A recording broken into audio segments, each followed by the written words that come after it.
As the death toll climbs to 20,000, the breadth of this disaster is slowly beginning to come into full view. Thousands of buildings collapsed, tens of thousands exposed to frigid wintry conditions, schools and hospitals destroyed, and the psychological trauma inflicted on millions. People are facing nightmare on top of nightmare.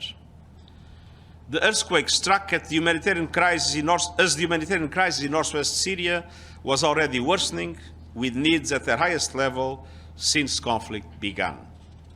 And the United Nations has done its best to race to respond.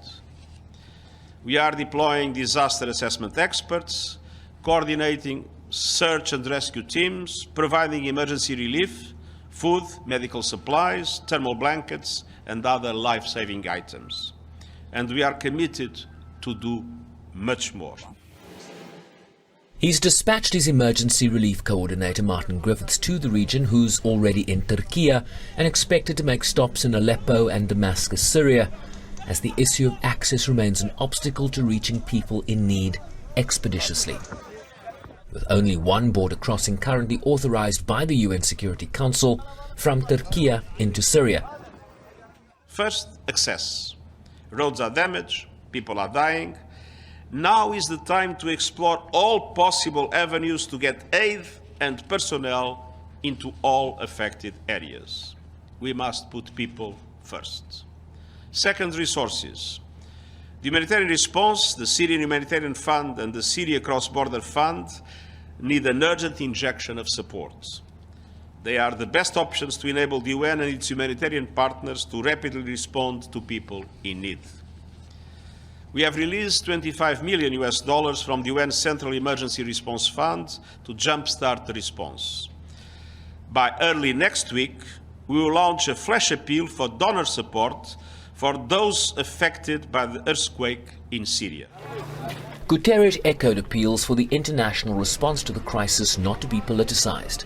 This is the moment of unity. It's not a moment to politicize or to divide, but it is obvious that we need massive support. And so I would be, of course, very happy if the Security Council could reach a consensus to allow for more crossings to be used, as we need also to increase our capacity to deliver on cross-line operations into Idlib from Damascus. Pressed on whether cross-line was enough, that is aid moving from government-controlled Damascus into rebel-held territories in Syria. Crossline is very important. We should do everything we can in crossline, but disaster has such proportions that we need both crossline and cross-border. We need to intensify all forms, and my appeal is for this question not to be politicized. This is a moment in which we all must be together to support people in need. And people that, as I said, has been so generous when supporting others, as both Syrians and Turkish have been in the past with refugees.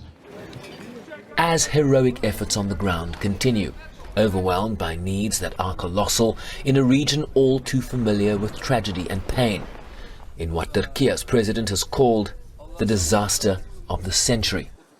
Chauvin Brycebees, SABC News, New York.